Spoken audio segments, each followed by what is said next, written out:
এইখানে গত এক সপ্তাহে দুইটি তাজা প্রাণ আমাদের মজনু ভাই কিন্তু আপনারা একটা বিষয় জানবেন যে মজনু ভাই আমার বাসায় যে দোকানটা সেই দোকান করতেন তিনি সকালবেলায় তার সাথে আমি কথা বলেছি সর্বশেষ এবং বিকেলবেলায় শুনি যে উনি অ্যাক্সিডেন্ট করেছেন।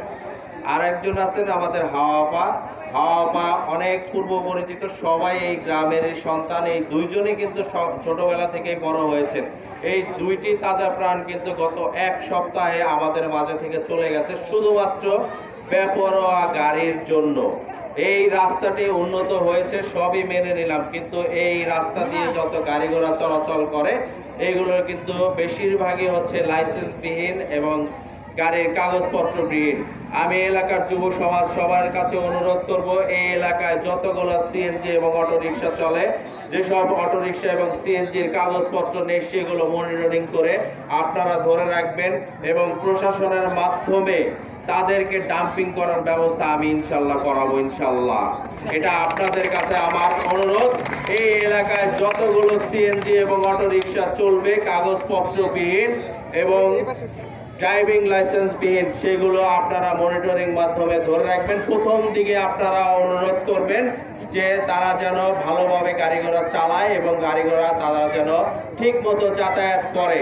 যদি তারা তাদের কথাগুলো না মানে এবং একদিন, 2 দিন, 3 দিন বোঝাবেন, চতুর্থ দিনের দিন আমরা ইনশাল্লাহ প্রশাসনের মাধ্যমে সেগুলো ধরে নিয়ে ডাম্পিং এর ব্যবস্থা করব। এইটা আমি আপনাদের কাছে অনুরোধ করি এবং আপনাদের কাছে আমি কথা দিয়ে যাচ্ছি।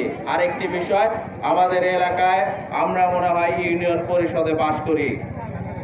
এটাকে আমরা মনে করি না যে আমরা কিন্তু পৌরসভার নাগরিক, অথচ মনে হয় যে আমরা ইউনিয়ন পরিষদে বাস করি। আমাদের এই এলাকার যে রাস্তাঘাট, এই এলাকার রাস্তাঘাটগুলো দেখলে মনে হয় যে ইউনিয়নের চেয়েও একদম অজপাড়া গায়ের মতো রাস্তাঘাট। দুই পাশে কোনো ফুটপাত নেই, দুই পাশে কোনো ট্রেন নেই, অথচ পৌরশহর প্রত্যেকটা রাস্তাঘাটে ট্রেন আছে, ফুটপাত আছে, আমাদের এলাকায় নেই। আমরা দাবি জানাই প্রশাসনের মাধ্যমে এবং এই রাস্তার যে এলজিডি কর্মকর্তা রয়েছেন, এই এলজিডি কর্মকর্তার কাছে আমি দাবি জানাই যে এই রাস্তার দুই পাশ দিয়ে ট্রেন করে দিবেন এবং রাস্তার কিছু কিছু জায়গায় হচ্ছে গতিরোধকের ব্যবস্থা করে দিবেন। যেহেতু সরকারিভাবে নিয়ম নেই গতিরোধকের, অথচ যারা কন্ট্রাক্টর রয়েছে তাদের কাছে দাবি জানাবো যে এই কন্ট্রাক্টররা এই রাস্তা দিয়ে যেন গতিরোধকের ব্যবস্থা করে দেন, না হলে আমরা নিজেরাই গতিরোধক করব, এমনটি আমাদের মানসিকভাবে প্রস্তুতি নিয়ে থাকতে হবে। আমি পরিশেষে বলবো যে দুইজন আমাদের কাছ থেকে চলে গেছে, এই দুইজনের আত্মার মাগফিরাত কামনা করছি এবং ভবিষ্যতে যেন এই ধরনের দুর্ঘটনা না ঘটে সেই জন্য আমরা যে ধরনের প্রয়োজনীয় ব্যবস্থা গ্রহণ করা যায় সুষ্ঠু এবং স্বাভাবিকভাবে অপ্রীতিকর ঘটনা না ঘটিয়ে আমরা সেই ব্যবস্থাই করবো ইনশাল্লাহ। এটাই আমি সবার কাছে দাবি জানিয়ে আমার বক্তব্য শেষ করছি। আসসালামু আলাইকুম। ধন্যবাদ শামীমকে। শামীম কিন্তু মূলত আমরা যে উদ্দেশ্য নিয়ে এখানে দাঁড়িয়েছি আমি মনে করি তার পুরোটাই শামীম উঠিয়ে তুলতে পেরেছে। ধন্যবাদ, আবারও ধন্যবাদ জানাই শামীমকে। এখন আমরা যে উদ্দেশ্য নিয়ে এখানে সমবেত হয়েছি আমি পরিলক্ষিত করছি অনেকে এলোমেলো হয়ে গেছি, অধৈর্য হয়ে গেছি। আমি অনুরোধ করব 8-10-15 মিনিটের মধ্যে আমরা শেষ করার চেষ্টা করব। আপনারা কেউ অধৈর্য হবেন না, এলোমেলো হবেন না। 8-10-15 মিনিট সময় আমাদের দিতে হবে।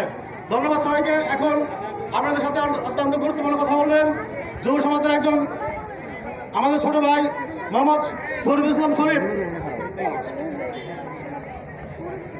আসসালামু আলাইকুম।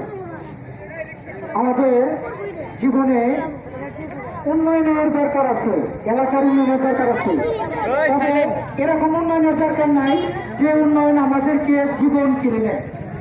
কারণ